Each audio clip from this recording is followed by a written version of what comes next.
ஜெயிக்கக்கூடிய அமைப்பு இப்போ இருக்கிற ப்ரெசன்ட் சிச்சுவேஷன் படி பார்த்தோம் அப்படின்னா மாணிக்கம் தாகூருக்கும் விஜயபிரபாகருக்கும் இடையில கடுமையான போட்டி இந்த இடத்துல இருக்கும். இப்போ இந்த விருதுநகர் நாடாளுமன்ற தொகுதியில சோழி பிரசன்னம் என்ன சொல்கிறது? யாரை வெற்றி வேட்பாளராக இந்த சோழி பிரசன்னம் சுட்டி காட்ட போகுது?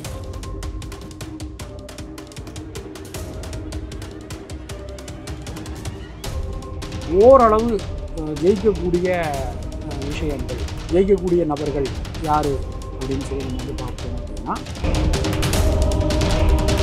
மாணிக்கம் தாகூர் மாநகரம் தேர்தல் நடைபெறக்கூடியனாலும் மாநகரம் அது ரொம்ப ஃபேவர். இவாளுக்கு வந்து அது பாதகமாக ராதிகா சரத்குமாருக்கு பாதகமாக.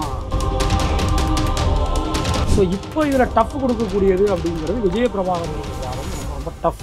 விஜயபிரபாகருடைய ஜாதகத்தில் சந்திரன் வலிமை ரொம்ப சந்திரன் வலிமை. சந்திரன் வலிமையாக இருந்தால் என்ன அர்த்தம் அப்படின்னா ஃபேஸ் வேல்யூ ஜாஸ்தியாக இருக்கும். இப்போ தான் உங்களை நினச்சிக்கிட்டு இருந்தேன், இது எயிட்டாக நிற்கிறீங்க.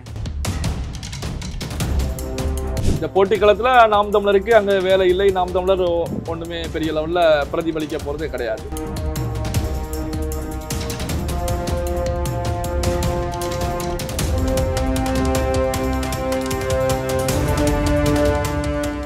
ரியல் ஒன் வாய்ஸ் நேயர்களுக்கு வணக்கம். இன்று நாம பார்க்கக்கூடிய தொகுதி விருதுநகர் நாடாளுமன்ற தொகுதி. ஆன்மீகத்தின் அடிப்படையில் நட்சத்திரம் என்ன சொல்கிறது, சோழி பிரசன்னம் என்ன சொல்கிறது, நியூமராலஜி என்ன சொல்கிறது, அனலைஸ் பண்ணி எடுக்கப்பட்ட தகவல்களை பரம்பரை ஜோதிடர் பெருங்குளம் ராமகிருஷ்ணன் அவர்கள் தொடர்ச்சியாக நம்முடைய சேனல் மூலமாக தெரிவிச்சுக்கிட்டே இருக்காங்க. இந்த அடிப்படையில் தான் விருதுநகர் நாடாளுமன்ற தொகுதியில் எந்த வேட்பாளர் வெற்றி பெற போகிறார் வாங்க நாம பார்க்கலாம். விருதுநகர் நாடாளுமன்ற தொகுதி, விருதுநகர் தொகுதியை பொறுத்த வரைக்கும் அதுவும் ஒரு மிகப்பெரிய ஒரு ஸ்டார் தொகுதி அப்படின்னு சொல்லலாம். ஏன்னா சமத்துவ மக்கள் கட்சியுடைய தலைவர் சரத்குமார் அவர்கள் கூட தெரிவித்தாங்க, சூரிய வம்சத்தில் எப்படி தேவயானகியை கலெக்டர் ஆக்கினோ அதே போல் ராதிகா அவர்களை நாடாளுமன்ற உறுப்பினராக ஆக்கிய தீர்வேன் அப்படின்னு சொல்லி அவருடைய மனைவி ராதிகா அவர்கள் வந்து பாரதிய ஜனதா கட்சி கூட்டணி சார்பாக களத்தில் இருக்காங்க. அடுத்து வந்து காங்கிரஸ் கட்சியில இருந்து திமுக கூட்டணி சார்பாக சிட்டிங் எம்பி மாணிக் தாகூர் களத்தில் இருந்துட்டு இருக்காங்க. இந்த பக்கம் அதிமுக சார்பாக தேமுதிக கேப்டன் அவர்களுடைய வாரிசு களத்தில் இருந்துட்டு இருக்காங்க. நாம் தமிழர் சார்பாக கெலசி பாண்டி அப்படிங்கிறவங்க களத்தில் இருக்காங்க. இந்த தொகுதியில் யாருக்கு வெற்றி வாய்ப்பு பிரகாசமாக இருக்கிறது? அந்த நட்சத்திரத்தின் அடிப்படையில், நியூமராலஜி அடிப்படையில் முதல்ல சொல்லுங்க, அதுக்கப்புறம் நம்ம சோழி பிரசனத்துக்குள்ள செல்லலாம். விருதுநகரை பொறுத்தவரை அதனுடைய எண் அப்படின்னு சொல்லி பார்த்தோம்னா 6, 8. மாணிக்கம் தாகூர் 7, 5 அந்த இதில் பிறந்திருக்காரு. விஜயபிரபாகர் 8, 5 அதில் பிறந்திருக்காரு. ராதிகா சரத்குமார் 7, 5 இதில் பிறந்திருக்காங்க. கெலசி பாண்டி 7, 6 அதில் பிறந்திருக்காங்க. இப்போ பார்த்தோம்னா நட்சத்திரம் நம்ம எடுத்துக்கிறோம். மாணிக்கம் தாகூர் அவர் மகம் நட்சத்திரம் சிம்ம ராசி, விஜயபிரபாகர் ரோகிணி நட்சத்திரம் ரிஷபராசி, ராதிகா சரத்குமார் சித்திரை நட்சத்திரம் துலா ராசி, கெலசி பாண்டி புனர்பூசம் நட்சத்திரம் மிதுன ராசியில் பிறந்திருக்காங்க. இதில் ஜெயிக்கக்கூடிய அமைப்பு இப்போ இருக்கிற ப்ரெசன்ட் சிச்சுவேஷன் படி பார்த்தோம் அப்படின்னா மாணிக்கம் தாகூருக்கும் விஜயபிரபாகருக்கும் இடையில கடுமையான போட்டி இந்த இடத்துல இருக்கும். ஸோ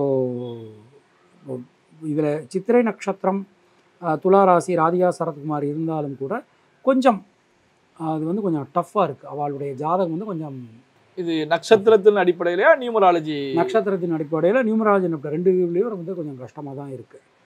இப்போ இதில் வந்து நமக்கு ஓரளவு ஜெயிக்கக்கூடிய விஷயங்கள், ஜெயிக்கக்கூடிய நபர்கள் யார் அப்படின்னு சொல்லி நம்ம வந்து பார்த்தோம் அப்படின்னா மாணிக்கம் தாகூர் ஜெயிப்பதற்கான வாய்ப்புகள் கொஞ்சம் அதிகமாக நமக்கு இதில் காட்டுது.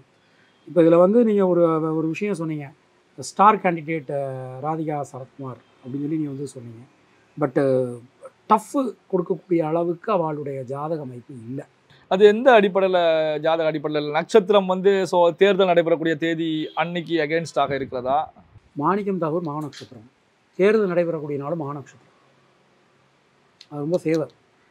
இவாளுக்கு வந்து அது பாதகமாக அமைஞ்சிருக்கு. சித்திரை நட்சத்திரம் ராதிகா சரத்குமாருக்கு பாதகமாக அமைஞ்சிருக்கு. ஸோ அதனால் அது வந்து நம்ம எடுத்துக்க முடியாது.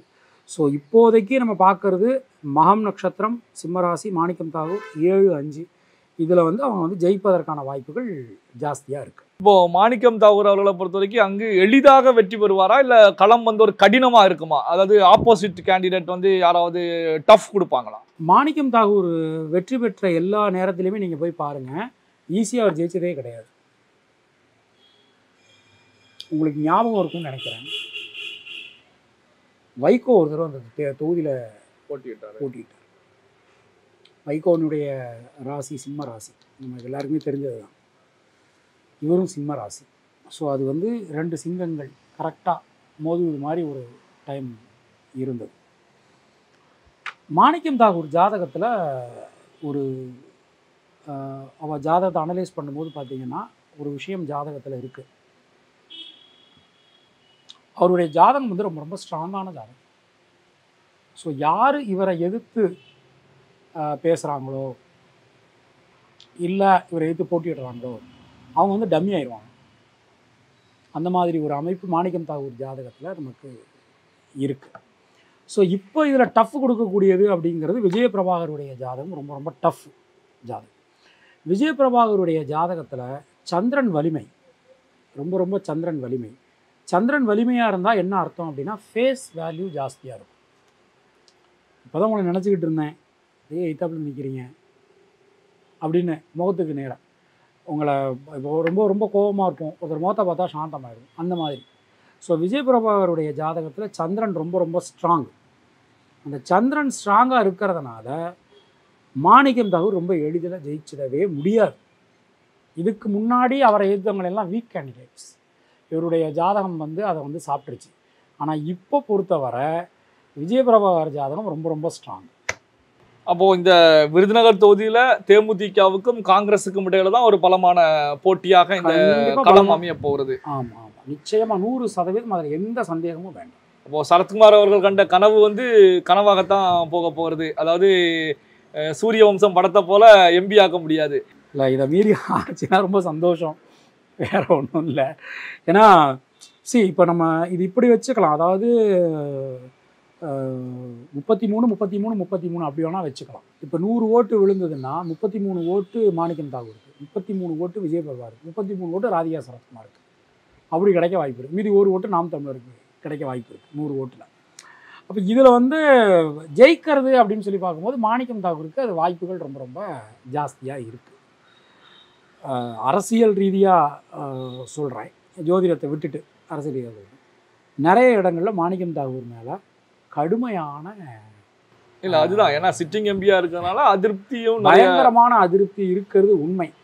ஆனால் ஜாதக கட்டம் அவருக்கு சாதகமாக அமைஞ்சிருக்கு. விஜயகாந்த் அவர்களுடைய வாரிசு அங்கே நிற்கிறதுனால விஜயகாந்த் அவருடைய மறைவு அங்கே கொஞ்சம் ரிஃப்ளெக்ட் ஆகும். கேப்டன் விஜயகாந்துக்கு அங்கே தனிப்பட்ட செல்வாக்கு இருக்கிறது. இந்த பல பகுதிகள் மதுரை மாவட்டத்தை சார்ந்த பகுதிகளெல்லாம் அங்கே வருது அப்படின்னு சொல்லி பேசப்பட்டு இருக்கு.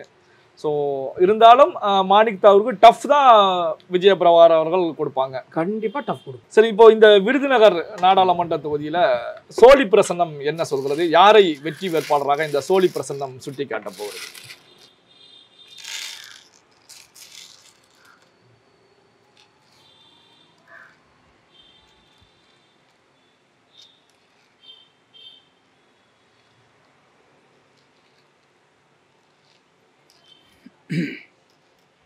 மாணிக்கம் தாகூருக்கு அங்கே வந்து பொன்னான வாய்ப்பு காத்துக்கிட்டு இருக்கு.